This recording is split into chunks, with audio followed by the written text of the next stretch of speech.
Terima kasih Bapa yang baik, terpujilah Engkau kekal selama-lamanya.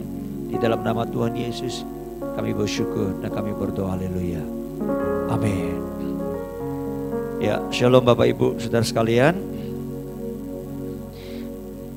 Saya ingin mengajak kita buka kembali Amsal yang ke-16 ayat yang ke-4.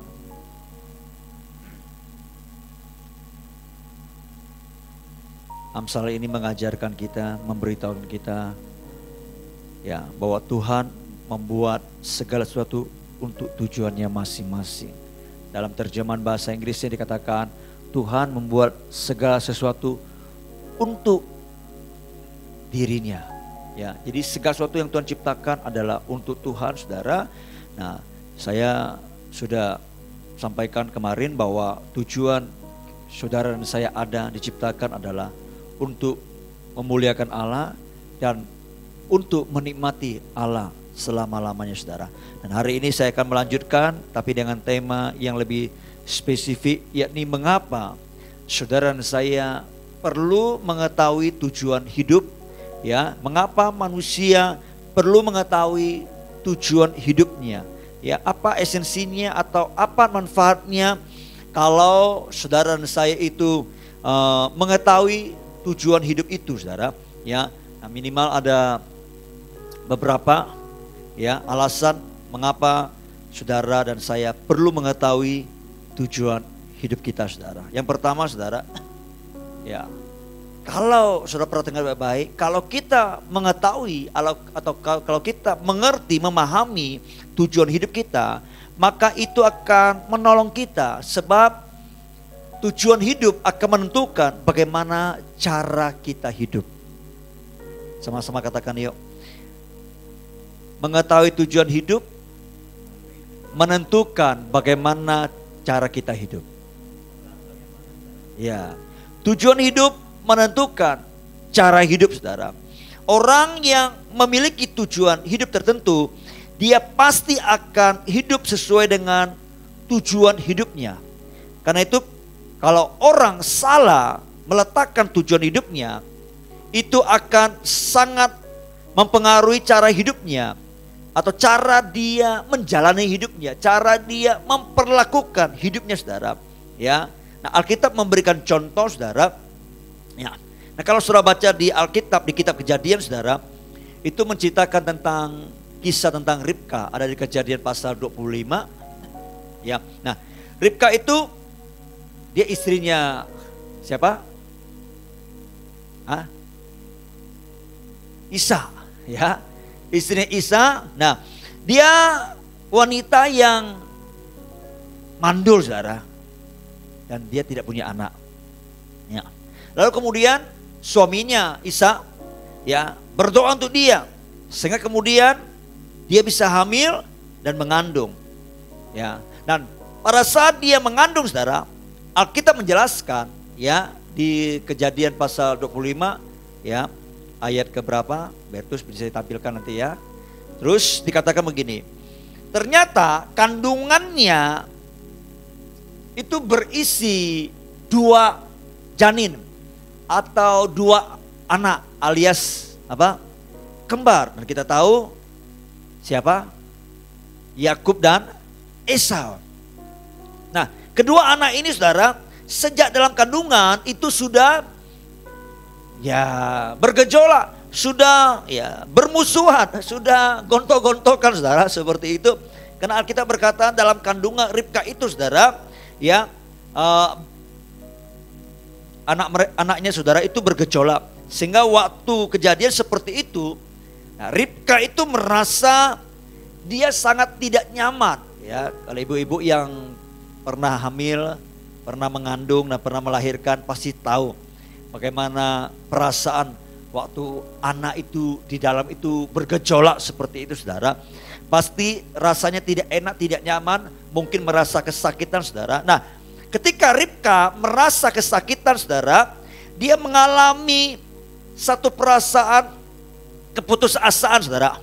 Dan dia berkata, untuk apa dia hidup kalau memang situasi dan kondisi kehamilannya seperti itu. Lihat, dia begitu mengharapkan punya anak, lalu kemudian dia dapat anak dalam kandungannya, tapi ada sedikit persoalan, ada gejolak di dalam rahimnya, saudara. Begitu dia mengalami peristiwa seperti itu, dia rasa tidak enak. Nah, perasaannya itu mengontrol kehidupannya, lalu dia mengalami satu keputusasaan, lalu dia berkata, kalau memang seperti itu, untuk apa aku hidup?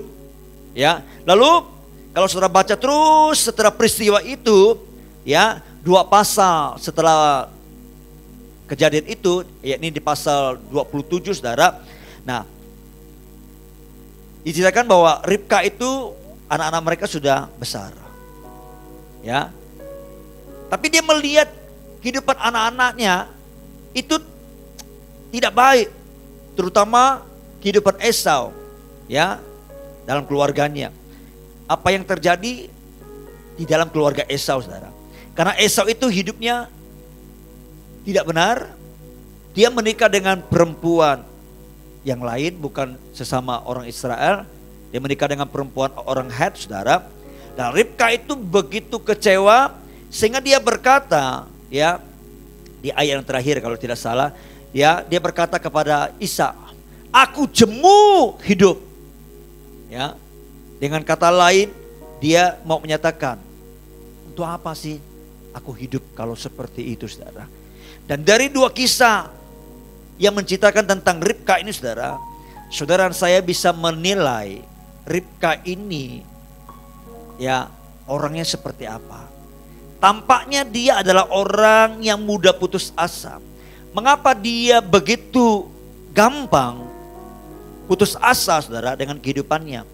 Jawabannya, saudara, kalau saudara telusuri baik-baik, karena dia meletakkan tujuan hidupnya pada sesuatu. Bahkan sesuatu yang tanda petik keliru, saudara. Ya, keliru. Iya. Nah, sebelum dia punya anak, dia ingin sekali punya anak. Ya, karena pada waktu itu, saudara, kalau orang, ya, sudah berkeluarga, maka orang itu mesti punya anak. Kenapa? Karena anak itu dianggap segala-galanya. Dan sedangkan kalau orang sudah berkeluarga dan tidak punya anak, itu bisa diindikasikan sebagai orang yang kena aib, sebuah aib yang memalukan. Maka Ribka menganggap tujuan hidupnya adalah datang dari sesuatu yang bisa memberikan dia nilai bagi hidupnya. Maka ketika tidak memiliki anak, saudara, dia merasa tidak berharga dan dia berputus asa. Tapi ketika dia sudah memiliki anak, saudara, ya, bukan hanya satu, tapi kembar dalam kandungan, saudara. Dan ternyata anak kembar ini suka main gulat di dalam rahim ibunya ini, saudara. Ya, kemudian bergejolak di dalam perut Ribka. Waktu bergejolak, saudara, dia merasa kesakitan. Lalu apa yang terjadi? Dia kembali mengalami putus asa lagi, saudara. Nah, setelah itu anak-anaknya lahir, tumbuh besar, lalu berkeluarga, saudara. Tapi ketika dia melihat anak-anaknya hidup tidak ideal, hidup dengan tidak benar, saudara, dia kembali lagi putus asa, saudara. Kenapa Ribka mudah putus asa? Karena dia tidak mengetahui tujuan hidupnya yang sebenarnya, saudara. Jadi mengetahui tujuan hidup kita sangat diperlukan, saudara. Ya, karena itu akan mempengaruhi cara kita hidup, ya. Tapi yang kedua adalah mengetahui tujuan hidup, saudara, itu akan mempengaruhi nilai hidup seseorang. Ya, tadi Ribka tujuan hidupnya salah, akhirnya dia punya nilai yang salah terhadap hidupnya. Dia baru merasa bernilai kalau dia punya anak. Saudara, ya, apa yang paling penting di dalam hidup seseorang, saudara? Bagi dia, itulah yang akan mempengaruhi cara dia menilai segala sesuatu. Apa yang dipandang penting di dalam hidup seseorang, itulah yang sangat menentukan jalan hidupnya. Sebaliknya, apa yang penting dalam hidup seseorang itu sangat ditentukan tujuan hidup yang dia pahami, saudara. Alkitab memberikan contoh, saudara. Kalau saudara melihat bagaimana orang yang sangat memahami tujuan hidupnya, ya, sehingga dia bisa tahu akan cara hidupnya, si jalaninya bagaimana, dan cara menilai hidupnya seperti apa, saudara. Ya, siapa dia? Saya ambil contoh Paulus, saudara. Kalau saudara baca di Filipi 3 ayat 4-11, saudara, itu ya Paulus menceritakan perjalanan hidupnya. Ya, dahulu itu dikatakan itu seperti apa dia itu secara jasmani, saudara, atau secara lahiriah, saudara. Dia bangga dengan masa lalunya. Dia itu seorang Farisi, dan orang Farisi itu adalah orang yang dianggap sangat saleh, orang yang terpandang di dalam kehidupan masyarakat pada waktu itu. Dan bukan hanya itu, saudara, Paulus juga dia adalah orang yang sangat pintar sekali, ya, sangat smart, saudara. Dan dikatakan dia tidak bercacat dalam mentaati hukum, terutama hukum Taurat, saudara, hukum yang tertinggi dari bangsanya, saudara. Nah, dia berasal dari Israel, orang Ibrani, dikatakan dari suku Benyamin. Suku Benyamin itu suku bangsawan, saudara. Ya, nah secara ukuran manusia, dia memiliki hampir semua yang menurut ukuran manusia, ukuran dunia, saudara. Ya, itu ukuran yang luar biasa. Dan dia memiliki itu, saudara. Dan itu hal-hal yang luar biasa dipandang oleh manusia pada waktu itu, saudara. Tapi apa yang Paulus katakan tentang dirinya setelah dia berjumpa dengan Yesus, sehingga dia sadar, dia mengerti akan tujuan hidupnya, saudara. Dia berkata, saudara, kalau saudara baca di ayat ke-10, ya, kata begini, yang ku kehendaki, ya, yang menjadi tujuan hidupku itu adalah mengenal Kristus, mengenal kuasa kebangkitannya, dan supaya bisa mengalami persekutuan bahkan di dalam penderitaannya, sehingga aku, kata Paulus, dapat menjadi serupa dengan Kristus di dalam kematiannya, di dalam kebangkitannya, saudara. Nah, setelah dia mengetahui tujuan hidupnya, saudara, yang benar, maka Paulus memandang semua yang dia miliki dan dia menilai semuanya itu dengan cara yang berbeda, saudara. Apa yang dahulu yang dia anggap sebagai keuntungan, sebagai sesuatu yang sangat luar biasa menurut ukuran dunia dan manusia, saudara. Tapi ketika dia tahu akan tujuan hidupnya, dia mengenal pribadi Allahnya, saudara, dia berkata, sekarang dia anggap semua itu sampah, saudara. Dia anggap semua itu sebagai kerugian, saudara. Apa yang dia dulu bangga-banggakan, saudara, sekarang dia anggap itu nol, tidak berguna, saudara. Ya, mengapa Paulus dia bisa, ya, berkata seperti itu, saudara? Dia bisa berlaku seperti itu, saudara. Saudara tahu, ya, apa yang dia miliki itu nggak berubah, ya, hartanya nggak berubah. Dia sebagai orang yang tetap memiliki kepintaran, tidak berubah, saudara. Ya, tidak berubah apa yang dia miliki. Tapi mengapa nilai hidupnya itu bisa berubah? Ya, karena Paulus sudah menemukan tujuan hidupnya, saudara. Jadi tujuan hidup seseorang, ya, sangat mempengaruhi dia di dalam memberi nilai pada segala sesuatu.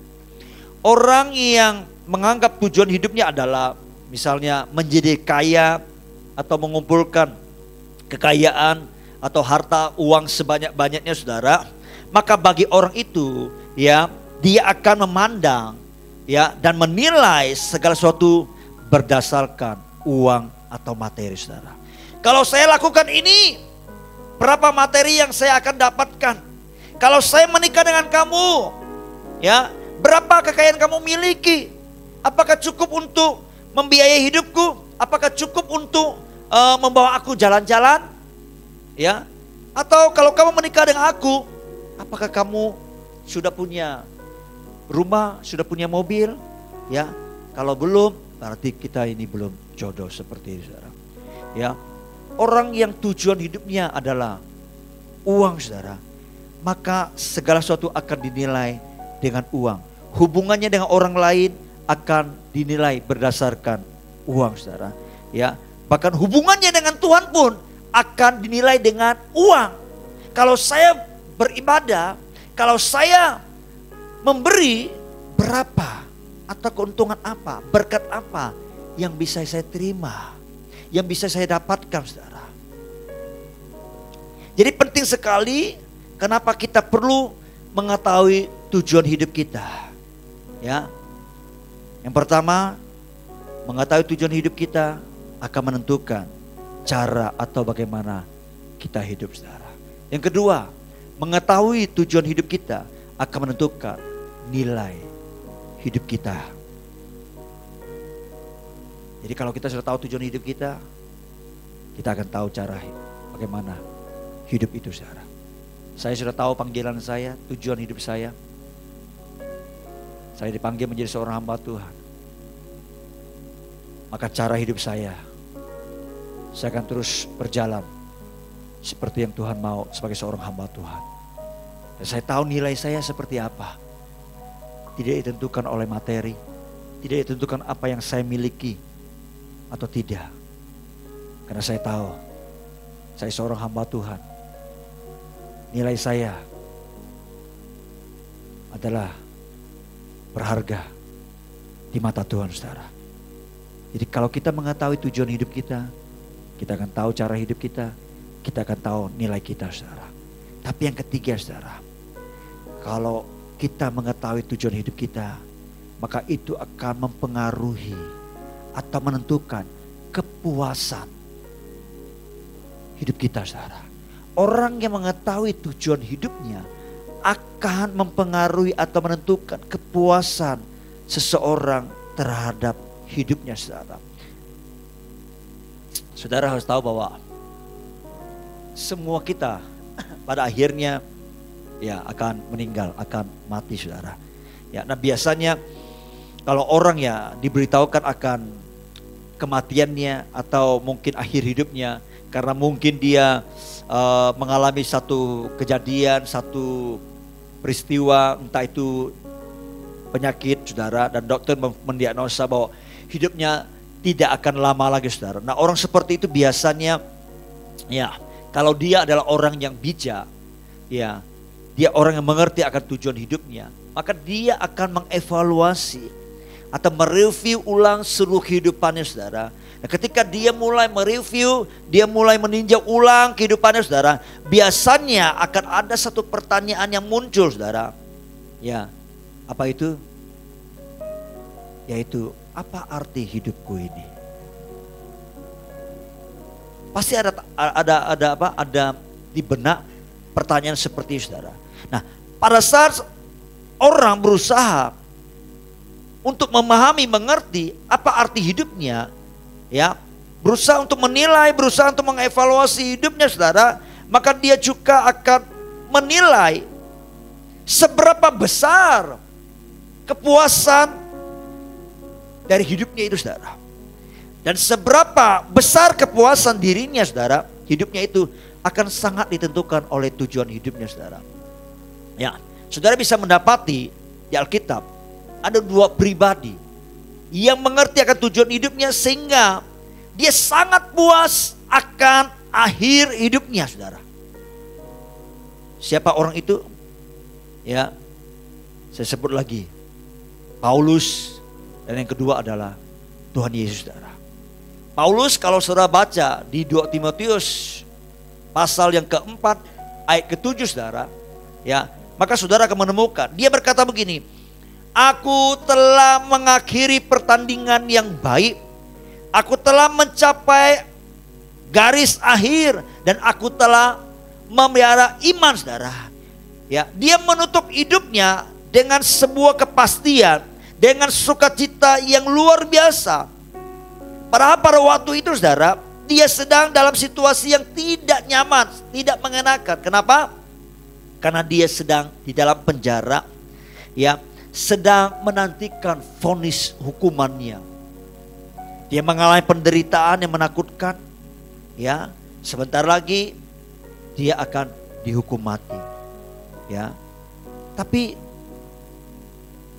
dia tidak takut, sebab dia tahu akhir hidupnya seperti apa. Dia mengalami kepuasan, ya, saudara. Dan dalam situasi seperti itu yang tidak mengenakan, saudara, tapi dia bisa berkata, aku telah mencapai garis akhir. Saudara, saya percaya waktu dia ngomong seperti itu bukan dengan sebuah ketakutan, ya, tapi dengan sebuah kepastian. Kalau dia ngomong, dia bicara, dia berkata, aku telah mencapai garis akhir dan aku telah memelihara iman. Dengan sebuah keteguhan hati yang begitu luar biasa. Ini orang tahu tujuan hidupnya sehingga dia puas akan akhir hidupnya, saudara. Sama halnya dengan Tuhan Yesus yang Yesus alami, saudara. Ya, apa yang Tuhan Yesus alami, saudara, itu tampak bagi orang-orang yang tidak memahami akan tujuan hidup, orang-orang yang mungkin tanda petik hidup tujuan hidupnya salah, saudara, ya, atau bagi orang-orang yang biasa, saudara, ya, mereka melihat, waduh, ini orang, ya, mereka memandang Yesus itu orang yang sangat dikasihani. Kenapa? Karena ini orang matinya sangat mengenaskan sekali, ya. Ini dia mati muda, ya, ditolak oleh orang-orang yang dia kasihi, dia dicap pemberontak, dia dihukum dengan hukuman yang sangat memalukan. Karena orang yang dihukum dengan hukuman, ya, digantung di atas kayu salib, saudara, adalah hukuman penjahat besar, saudara, ya. Dan dengan kematian yang sangat mengenaskan seperti itu, saudara, dia tampaknya bukan seperti orang yang berhasil, saudara. Alkitab mencatat akhir hidup Yesus di Yohanes pasal yang ke-19, saudara, ayat 30, saudara. Yesus menutup seluruh hidupnya dengan sebuah perkataan yang luar biasa. Sudah selesai, saudara. Nah, kata sudah selesai yang diucapkan oleh Yesus ini, saudara, itu ada indikasi makna yang mengandung sebuah kepuasan, saudara. Sama halnya ketika seseorang mengerjakan sesuatu dan di akhir pekerjaan itu dia berkata sudah selesai. Kenapa? Karena dia sudah mengerjakannya, menyelesaikannya. Itu tanda dia berhasil, saudara, mengerjakannya, saudara. Dan waktu dia mengucapkannya, saudara, itu ada sebuah rasa kepuasan tersendiri, saudara. Ya, Paulus dan Tuhan Yesus menutup dan mengakhiri hidupnya dengan sukacita. Ya, sepertinya ada sebuah kepuasan tersendiri bagi mereka, saudara. Kenapa mereka di akhir hidupnya bisa bersukacita dan mengalami kepuasan tersendiri, saudara? Karena mereka yakin tujuan hidup mereka adalah untuk Allah. Dan mereka telah menghidupi hidup mereka sesuai dengan tujuan itu, saudara. Sehingga ada tingkat kepuasan yang sangat besar di akhir hidup mereka, saudara.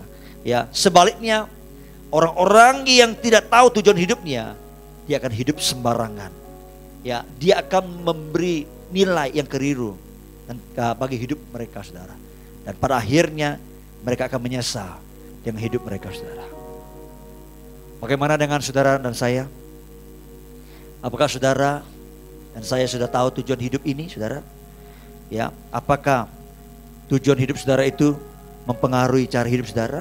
Apakah tujuan hidup saudara itu mempengaruhi cara saudara memberi nilai akan segala sesuatunya? Dan yang terakhir, apakah tujuan hidup saudara itu menentukan kepuasan hidup saudara yang saat ini bahkan di saat akhir nanti? Saya berharap saudara makin memahami akan tujuan hidup saudara, sebab itu akan mempengaruhi cara hidup saudara. akan mempengaruhi nilai saudara dan akan menentukan kepuasan saudara di dalam Tuhan. Amin. Besok saya akan melanjutkan lagi. Kalau Tuhan izinkan, saya akan menguraikan lebih dalam lagi buat saudara.